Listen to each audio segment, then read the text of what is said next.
Step away from the plane. You don't belong in first class." The words landed harder than a slammed door inside the quiet terminal at Chicago O'Hare International Airport. Hundreds of passengers turned their heads as a security officer in a Navy uniform blocked the path of a man holding a first-class boarding pass. His name was Marcus Bennett, but nobody around him knew that yet. They only saw what they thought they saw. A black man wearing a simple black t-shirt, dark jeans, and clean sneakers standing near a premium boarding lane. Daniel Whitmore, the airport security supervisor, looked at Marcus's ticket for less than 2 seconds before looking back at his clothes. "Sir, we need to verify your access," Daniel said, but his tone carried something different. It wasn't caution. It was judgment. Marcus remained still, calm, and composed. "You already verified it when you scanned my boarding pass," he replied quietly. The scanner had flashed green. The seat assignment was valid. The destination was correct. But Daniel didn't seem interested in what the system said. He was focused on what he believed someone like Marcus should look like. Around them, the atmosphere changed. A few passengers waiting nearby stopped scrolling through their phones. A woman holding a coffee cup watched with concern. A businessman near the gate lowered his newspaper. Everyone could feel something was wrong, even before anyone said it out loud. Daniel stepped closer and asked Marcus to move away from the boarding area. "We have procedures," he said.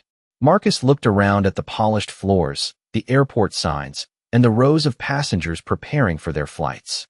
He had spent years building companies where procedures mattered. But he also knew something else. Sometimes people used the word procedure to hide personal assumptions. He didn't argue. He didn't raise his voice. He simply handed over his identification and waited. That patience confused Daniel. Most people in that situation would become frustrated. They would demand answers. They would try to prove themselves. Marcus did none of that, because Marcus Bennett had learned a long time ago that reacting emotionally gave people exactly what they expected. 20 years earlier, he had walked into business meetings wearing the same kind of simple clothes and watched executives decide his value before hearing his ideas. He remembered the looks, the hesitation, the quiet assumptions.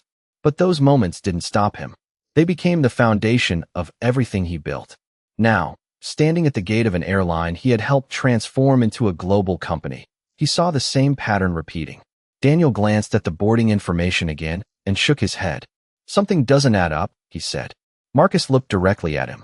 "You're right," he answered calmly. "Something doesn't add up." Daniel thought Marcus was talking about the ticket. He had no idea Marcus was talking about something much bigger.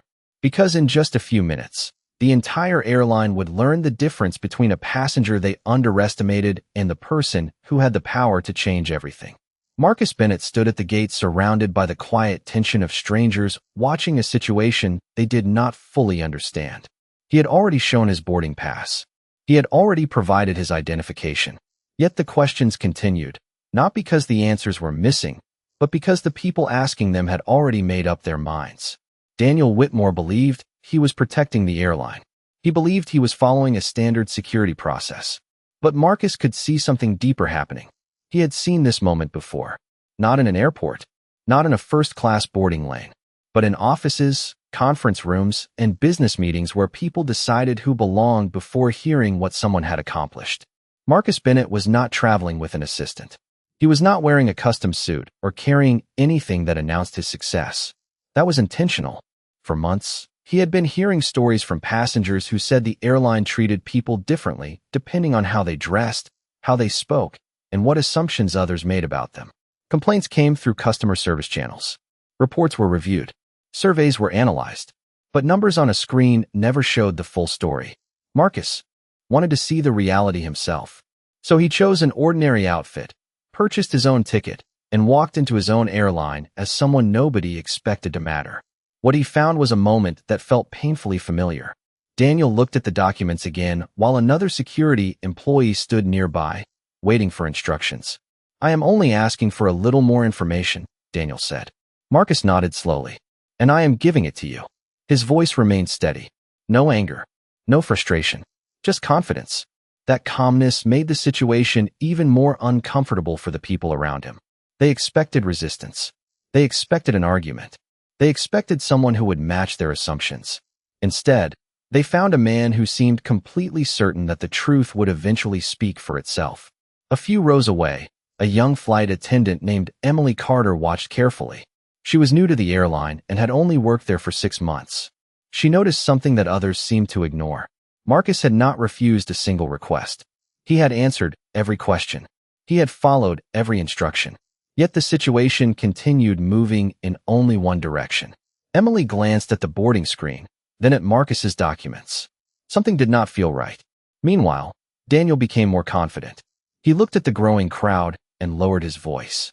"Sir, I need you to understand. First-class access is reserved for verified passengers." Marcus looked at him for a moment.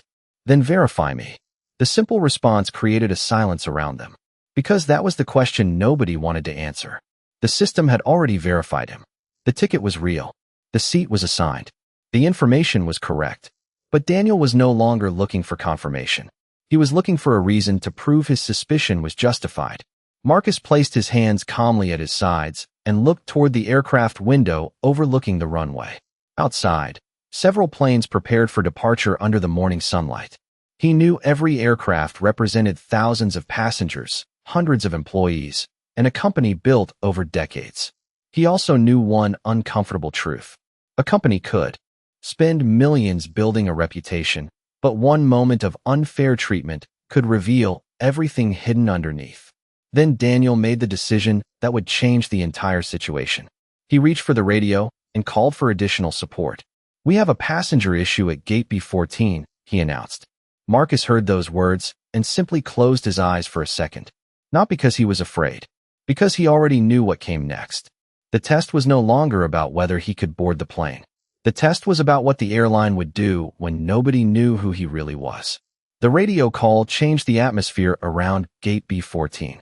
Moments earlier, Marcus Bennett was simply a passenger waiting to board. Now, a small group of airport staff had gathered, each person trying to understand why a man with a valid ticket had become the center of attention. Daniel Whitmore stood with confidence, convinced that he was handling a serious issue. "We are just making sure everything is secure," he told the nearby passengers. But the more Marcus listened, the clearer it became. This was no longer about security. It was about perception. Daniel asked Marcus to step aside while they conducted another review. Marcus looked around at the people watching. Some avoided eye contact. Others held their phones quietly, unsure if they should record what was happening. A businessman named James Reynolds stood near the boarding entrance and noticed the details others missed. He saw the green boarding confirmation on the screen. He saw Marcus calmly answering every question. He saw that the only thing changing was the attitude of the people around him. "This does not make sense," James whispered to the passenger beside him. Nearby, Emily Carter continued watching from behind the gate counter. She had seen hundreds of passengers board flights. She knew what a normal verification looked like. This was different. The process had already been completed, but nobody seemed willing to accept the result. Daniel opened a security tablet and reviewed the passenger information again. His expression changed slightly. The system showed Marcus Bennett as a confirmed first-class passenger, traveling to Los Angeles. Everything matched. The name, the ticket number, the seat assignment, the payment record. For a brief moment, Daniel had no response. Then he looked back at Marcus. "There may be a mistake in the system," he said. Marcus remained calm. Systems usually reveal mistakes. People create assumptions. The words were quiet, but several passengers nearby heard them. The sentence stayed in the air because everyone understood what was happening. Daniel was no longer searching for information. He was searching for a reason. He stepped away and spoke with another employee in a low voice. Marcus watched them from a distance. He remembered another moment 20 years earlier when he walked into a small business meeting with a simple portfolio and a vision for the future. The executives in the room barely looked at his presentation. They looked at him. They questioned whether someone like him could lead. At the time, Marcus had walked out disappointed, but he had not walked out defeated. He built his first company from a small office with 2 employees. Then he built another. Eventually, he became the person investors called when they needed a solution. But success never erased those early moments. It only made them easier to recognize. Back at the gate, Daniel returned with a more serious expression. "Mr. Bennett, we need you to cooperate with additional screening before boarding." Marcus looked at him carefully. Additional screening for what? Daniel paused. He did not have an answer that sounded reasonable. That silence caught Emily's attention. She stepped closer to the counter, and checked the information herself. Her eyes moved across the screen, then widened slightly. There was something unusual. The system had been changed after Marcus arrived. A note had been added to his profile moments earlier. A note that did not come from the original booking information. Emily looked toward Daniel, then back at Marcus. She realized the situation had become bigger than a misunderstanding. Someone had decided to turn a normal passenger into a problem. And before anyone could stop her, Emily took a step forward and said the words that made the entire gate area go silent. Wait, I think everyone needs to see what just happened here. Emily Carter's voice cut through the tension at gate B14. Wait, I think everyone needs to see what just happened here. The words were not loud, but they carried enough weight to make people stop moving. Daniel Whitmore turned toward her with surprise. For the first time since the situation began, someone from the airline staff had challenged the direction of the conversation. Emily walked closer to the counter, holding the tablet that displayed Marcus Bennett's travel information. Her hands were steady, but her expression showed that she had discovered something important. The original passenger record was completely normal, she said. The ticket was confirmed. The seat was assigned. There was no security concern when he checked in. The people around the gate became more attentive. James Reynolds lowered his phone slightly, but kept recording.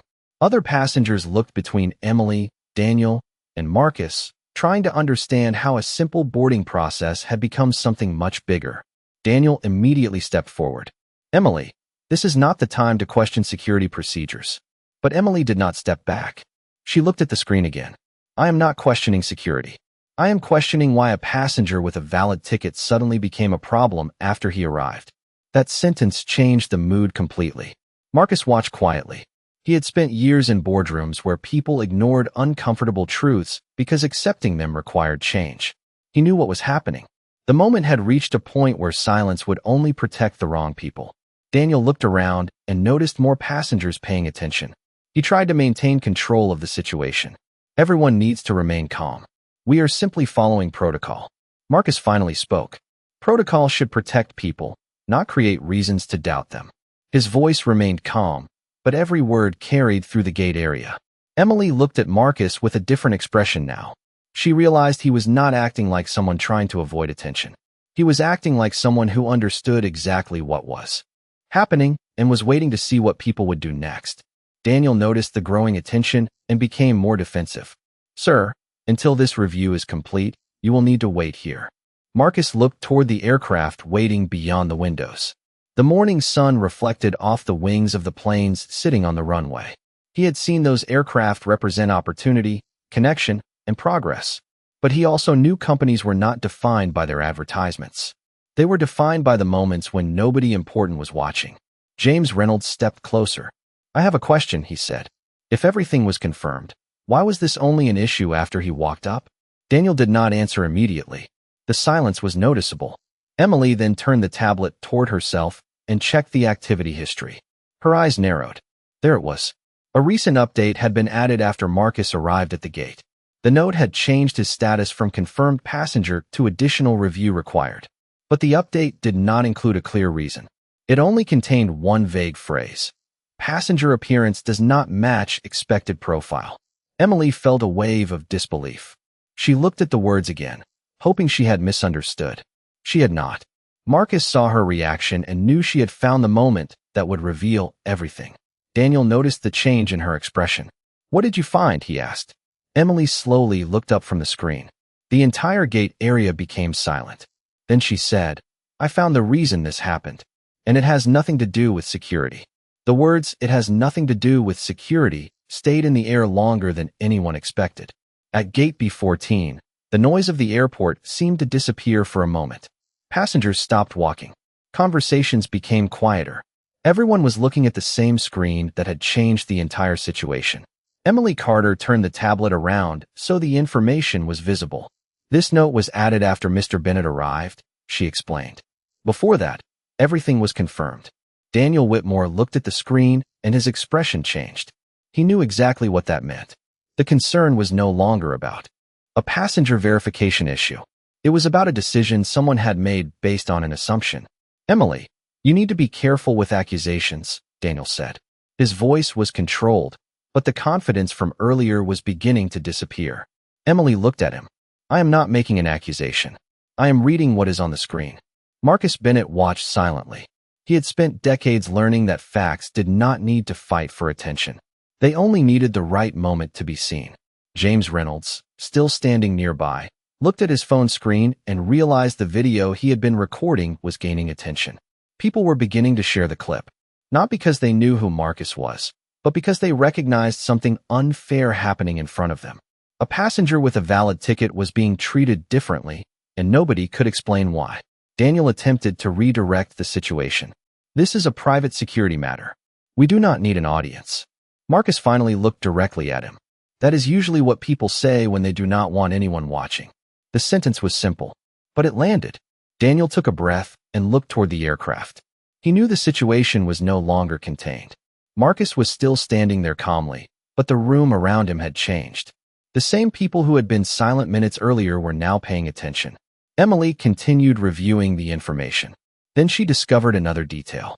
The system showed that Marcus's passenger profile had a special executive designation connected to the airline. She did not recognize the name immediately, but she knew it was unusual. Very few passengers had that level of access. Mr. Bennett, she asked carefully, may I ask why your profile is connected to executive operations? Marcus looked at her for a moment. There was no anger in his expression, only a quiet understanding. Because sometimes you learn more about a company when people think you are nobody important. The answer surprised everyone around him. Daniel frowned. What does that mean? Marcus did not respond immediately. Instead, he looked back at the gate, at the employees standing behind the counter, and at the passengers watching from their seats. He remembered every moment when someone decided his value before knowing his story. The job interview where they questioned whether he could lead. The meeting where investors underestimated his vision. The rooms where he had to prove he belonged before anyone listened. Those moments built him. But this moment was different. This time, the people making the judgment worked for a company he helped build. Daniel stepped forward, still unaware of the truth behind Marcus's calm expression. Sir, until we resolve this, you will not be boarding this aircraft. Marcus looked at him and gave a small nod. I understand. That response confused Daniel. He expected an argument.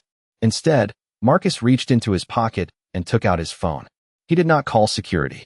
He did not call the media. He simply opened one contact and pressed the call button. A few seconds later, someone answered.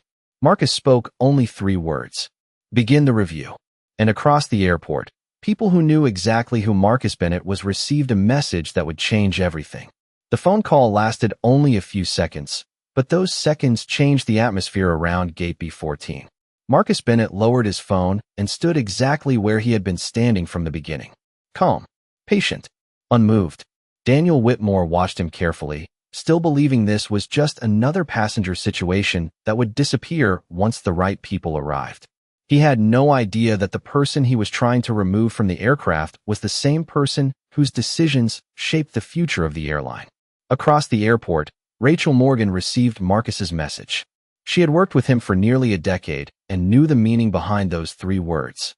Begin the review was not a request for information. It was a signal that something had gone beyond a simple mistake. Within minutes, the company's internal compliance team began reviewing the situation. Security records, gate activity, employee communication logs. Everything connected to the incident was being examined. Back at Gate B14, Daniel tried to maintain control. Everyone needs to understand that.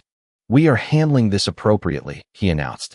But the confidence in his voice was not the same anymore. Too many people had seen what happened. Too many questions remained unanswered. Emily Carter stayed near the counter, still holding the tablet. She looked at Marcus differently now. Not because she knew his position, but because she understood his patience. She had seen important people demand special treatment. Marcus was doing the opposite. He was asking for fairness, not privilege. James Reynolds checked his phone and saw that hundreds of people were now watching the video he recorded. Comments were appearing from passengers, employees, and people who had experienced similar situations. The conversation was growing beyond one airport gate. Daniel noticed the attention and became uncomfortable. Sir, if you have a concern, you can address it through official channels, he said. Marcus looked at him. That is exactly what I am doing. The response was quiet, but it carried a different kind of authority. Daniel did not understand why. He still saw Marcus as a passenger standing in the wrong place. He did not see the years of leadership behind him. He did not see the decisions that had guided thousands of employees. He only saw what he expected to see. Then Daniel's radio interrupted the silence. A message came through from airport operations. He listened for a moment, and his expression changed. "Mr. Whitmore," the voice said, "we need you to remain at the gate until corporate representatives arrive." Daniel looked confused. Corporate representatives? Why would corporate care about one passenger? He looked toward Marcus again, searching for an explanation. Marcus said nothing. He did not need to. The truth was already moving faster than any argument could. Emily noticed Daniel's reaction and slowly turned toward Marcus. "Who are you?" she asked. Marcus looked at the aircraft outside the window. For a moment, he remembered why he had chosen to come here alone. He wanted to know what happened when nobody recognized his name. Now he had his answer. Marcus turned back toward the gate.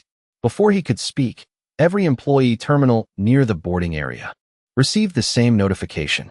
A company-wide alert had been activated. The screen displayed a name that made Daniel's face go completely still.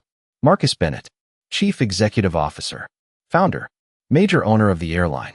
And beneath that information was one final message: Executive Review in Progress. The notification on the employee terminals changed everything. For a few seconds, nobody at Gate B14 moved. The airport noise continued around them, but inside that boarding area, time seemed to slow down. Daniel Whitmore stared at the screen, reading the same name again and again. Marcus Bennett, Chief Executive Officer, Founder, Major Owner of the airline he believed he was protecting. The person he had questioned, delayed, and publicly treated as a problem was the person responsible for leading the company itself. But the biggest surprise was not that Marcus had power. It was that he had chosen not to use it until now. Marcus looked around at the passengers who had witnessed the entire situation. He saw their expressions change from confusion to understanding. He saw Emily standing near the counter, realizing that her instincts had been right from the beginning. She had not defended a powerful executive. She had defended a person who deserved to be treated fairly. Daniel slowly looked back at Marcus. "Why did you not tell us who you were?" he asked. Marcus remained quiet for a moment. Then he answered calmly, "Because I wanted to see how you would treat someone who could not introduce themselves." The sentence hit harder than any accusation could have. Daniel had spent the last several minutes believing he was protecting an exclusive space. But now he had to face the truth. The issue was never about a boarding pass. It was about the assumptions made before anyone knew Marcus's name. Rachel Morgan's voice came through Marcus's phone. "The executive team has completed the first review. They have the gate records, security notes, and passenger footage." Marcus nodded slightly. "Thank you, Rachel." James Reynolds looked at Marcus with disbelief. "You were testing your own airline?" Marcus turned toward him. "I was trying to understand what our customers experience when nobody knows who they are." Those words changed the way people saw the moment. This was not about one person getting special treatment. It was about everyone who had ever been judged before being heard. Emily stepped closer. "Mr. Bennett, I need to apologize. I should have spoken sooner." Marcus shook his head gently. "No. What matters is that you spoke when it counted." Around them, other employees began arriving. Not with urgency, but with a different attitude. The people entering the gate area were not there to remove Marcus. They were there because leadership had become involved. Daniel stood quietly, no longer carrying the confidence he had earlier. He looked at the passengers who had watched everything unfold. The same people who had been uncertain at the beginning were now seeing the situation clearly. Marcus turned toward the aircraft window again. The plane was still waiting on the runway. Hundreds of passengers were ready to travel. But before anyone boarded, Marcus knew one question had to be answered. He had built the airline around the idea that every passenger mattered. Every employee represented that promise. Every decision reflected the company's values. Then Rachel's voice returned through the phone, this time more serious. "Marcus, we found something else." Marcus looked down at the screen. "What did you find?" There was a brief silence before Rachel answered. This was not the first time a passenger was flagged this way. The entire gate area became quiet again. Marcus looked toward Daniel, then toward the security records displayed on the tablet. Because the problem was no longer one employee's mistake. It was something much larger hidden inside the system. The words from Rachel Morgan changed the meaning of everything that happened at Gate B14. This was not just about Marcus Bennett. It was not just about one security supervisor making a poor decision. There was a pattern hidden behind the scenes, and now that pattern was finally being brought into the light. Marcus stood quietly as Rachel continued reviewing the information. We found several previous complaints connected to similar situations, she explained. Passengers were questioned, delayed, or treated differently based on assumptions about how they looked or what people believed they could afford. Marcus looked around the gate area. The passengers who had witnessed the situation were listening closely. They understood this was no longer only about a company executive. It was about ordinary travelers who did not have a title, a position, or a voice powerful enough to demand attention. Daniel Whitmore looked uncomfortable. The confidence he carried earlier had disappeared. He looked at the security notes on the tablet and realized the same system he trusted had allowed people to be judged before being understood. Emily Carter reviewed the information with Marcus. "How long has this been happening?" she asked quietly. Marcus looked at the records. Long enough that people stopped believing anyone would listen. That answer stayed with her, because she realized something important. Many passengers never reported these experiences because they assumed nothing would change. They simply walked away, carried the frustration with them, and moved on. Marcus knew that feeling. Years earlier, when he was building his first company, he had experienced moments where people questioned whether he belonged in certain rooms. They questioned his ideas before hearing them. They questioned his ability before seeing his results. But every time someone underestimated him, he remembered that leadership was not about proving people wrong. It was about creating something better than what existed before. Marcus turned toward the airline employees gathered nearby. "A company is not defined by its mission statement on a wall," he said. "It is defined by what happens when someone walks through the door and nobody knows their name." The words were quiet, but everyone understood them. Daniel lowered his eyes. For the first time, he saw the difference between following a process and understanding the purpose behind it. Rachel then delivered the next update. "The board has completed the initial review. They are recommending immediate action." Marcus nodded. "Proceed." Within minutes, official decisions began moving through the company system. Daniel Whitmore was removed from his security duties pending a full review. The gate procedures were suspended for evaluation. Additional training and oversight measures were ordered across the airline's security operations. But Marcus did not stop there.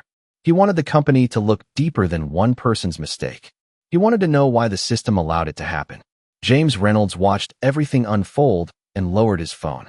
He had started recording because he thought he was witnessing an unfair moment. Now he realized he was watching a company decide what kind of future it wanted to create. Marcus looked at the aircraft waiting outside. He knew hundreds of passengers were still depending on the airline to make the right choice. Then Rachel's voice came through one more time. "Marcus, there is one more issue." He turned back toward the phone. "What is it?" Rachel paused before answering. The investigation found that this same screening pattern affected multiple routes across the country. Marcus looked through the terminal windows at the rows of aircraft waiting on the runway. The problem was bigger than one gate, bigger than one airport, and now he had to decide how far he was willing to go to fix it. The decision Marcus Bennett made that morning at Gate B14 would become a moment remembered throughout the airline. Not because a CEO had been recognized, not because a powerful person finally revealed his identity, but because a company was forced to look at itself and decide what kind of organization it truly wanted to be. Within days, Apex Airways launched a complete review of its security and customer experience policies across every major airport it served. The investigation did not focus on blame alone. It focused on change. Marcus knew removing one person could solve one problem, but changing a culture required something much deeper. At a company-wide meeting, employees gathered as Marcus addressed the situation for the first time. He stood in front of thousands of team members and spoke with the same calm confidence he had shown at the airport. "The biggest mistake that happened at that gate was not that someone failed to recognize me," he said. "The biggest mistake was how someone treated me before they knew my name." The message spread quickly because everyone understood what it meant. Respect should not begin after someone proves their success. Respect should exist before anyone knows their title, their wealth, or their influence. Daniel Whitmore's actions became part of the review process, but Marcus made it clear that the goal was not revenge. The goal was accountability. The goal was making sure future passengers would not have to experience the same situation.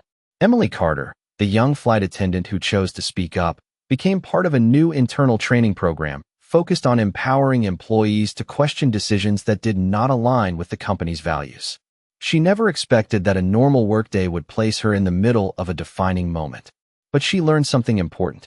Sometimes the smallest voice in the room is the one that changes everything. James Reynolds's recording continued spreading online. People shared it not because Marcus was a CEO, but because they saw a moment that felt familiar. They saw someone being judged before being understood. They saw a person remain calm when others expected anger.